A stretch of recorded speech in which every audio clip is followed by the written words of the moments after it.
আম খেতে আমরা সবাই কম বেশি ভালোবাসি, আর তা দিয়ে যদি এরকম টক ঝাল মিষ্টি আচার বানানো যায় তাহলে তো কোনো কথাই নেই, সবাই আঙুল চেটে পুটে খাবে।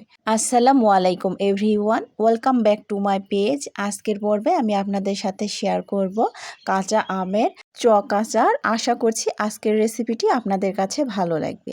আমি প্রথমে একটি বোল নিয়েছি, বোলের মধ্যে পরিমাণ মতো পানি নিয়েছি। এখন আমি আমগুলোকে ভালোভাবে করে ধুয়ে নিব। আমি 3 পিস আম নিয়েছি মাঝারি সাইজের। এখন আমি একটা পিলারের সাহায্যে সবগুলো আমকে ছিলে নেব। আমগুলোকে ছিলে নেওয়ার পর আমি কেটে নিব। আমি একটা আমকে 6 ভাগে ভাগ করে কেটে নিয়েছি। আপনারা চাইলে 4 ভাগেও কেটে নিতে পারেন। তো আমার আমগুলো কেটে নেওয়া হয়ে গিয়েছে। এখন আমি একটা বোল নিয়েছি, বোলের মধ্যে পরিমাণ মতো পানি দিয়েছি। এর মধ্যে দিয়ে দিব লবণ আর দিয়ে দিব হলুদ গুঁড়া। এখন আমগুলোকে এর মধ্যে দিয়ে দিব 10 মিনিটের জন্য এভাবে করে ভিজিয়ে রেখে দিব। 10 মিনিট পর পানিটা ঝরিয়ে তুলে নিব। চুলায় কড়াই বসিয়ে দিয়েছি আর তার মধ্যে দিয়ে দিব সামান্য পরিমাণ সরিষার তেল। এখন আমি এর মধ্যে দিয়ে দিব গোটা জিরা। জিরাটাকে আমি ভালোভাবে করে ভেজে নিব। তো আমার ভেজে নেওয়া হয়ে গিয়েছে। এখন আমগুলোকে এর মধ্যে দিয়ে দিব। আমের মধ্যে এখন আমি দিয়ে দিব লবণ পরিমাণ মতো, আর দিয়ে দিব হলুদ গুঁড়া, আর দিব লাল মরিচের গুঁড়া। এখন আবার সবগুলো উপকরণকে ভালোভাবে করে নেড়েচেড়ে মিশিয়ে নিব।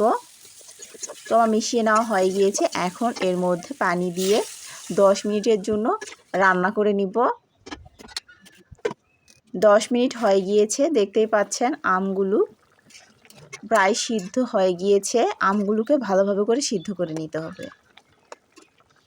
তো এখন আমি আবার ঢাকনা দিয়ে 15 মিনিটের জন্য রান্না করে নিব।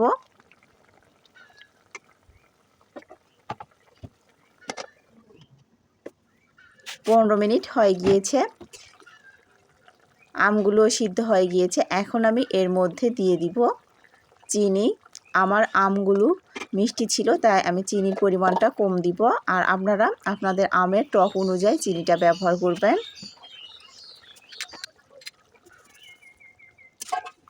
চিনিটা দেওয়ার পর আবার নেড়েচেড়ে মিশিয়ে নিব।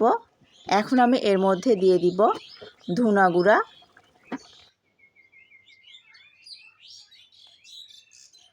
এখন আমি ঢাকনা দিয়ে 5 মিনিটের জন্য জাল করে নিব। 5 মিনিট হয়ে গিয়েছে, চিনিটাও গলে গিয়েছে।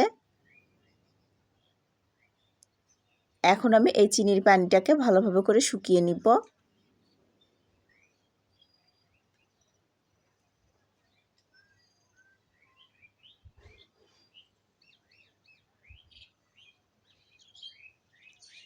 এখন আমি এর মধ্যে দিয়ে দিব গোটা জিরা, শুকনা মরিচ আর ধুনা আমি ভেজে গুঁড়ো করে নিয়েছি, সেগুলোকে এর মধ্যে দিয়ে দিব। আপনারা এই আচারটিকে সংরক্ষণ করে রাখতে চাইলে অবশ্যই এর মধ্যে ভিনেগার ব্যবহার করতে হবে। আমি ভিনেগারটা ব্যবহার করিনি, কারণ একদিনেই আমার আচারগুলো শেষ হয়ে যাবে। তো এখন আমি আবার 5 মিনিটের জন্য রান্না করে নিব। তো আচারটি আমার তৈরি হয়ে গিয়েছে প্রায়। এর মধ্যে আরেকটু সামান্য পরিমাণ তেল দিয়ে নিব। এখন আমি আচারটিকে চুলা থেকে নামিয়ে ঠান্ডা করে নিব। আশা করছি আজকের এই রেসিপিটি আপনাদের কাছে ভালো লেগেছে। ভালো লেগে থাকলে অবশ্যই আমার এই ছোট্ট পেজটিকে লাইক, কমেন্ট, শেয়ার করবেন। আর আজকের মতো এখানে বিদায় নিচ্ছি। আল্লাহ হাফেজ।